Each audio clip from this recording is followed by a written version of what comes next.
স্মৃতিময় শৈশব। যখন আমি ছিলাম ছোট, ছিলাম অনেক ভালো, অনেক সুখে থাকতাম মোরা, কাটতো দিন ভালো। সকাল হলে মুক্ত পানি, যেতাম বেদে সারি, শীতকালেতে যাব না বলে ধরতাম তখন আড়ি।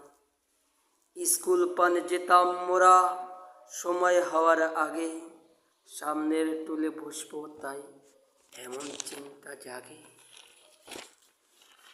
টিফিন সময় হলে মোরা সব কিছু বাদ দিয়ে খেলাধুলায় মনোনিবেশ করতাম সবে মিলে।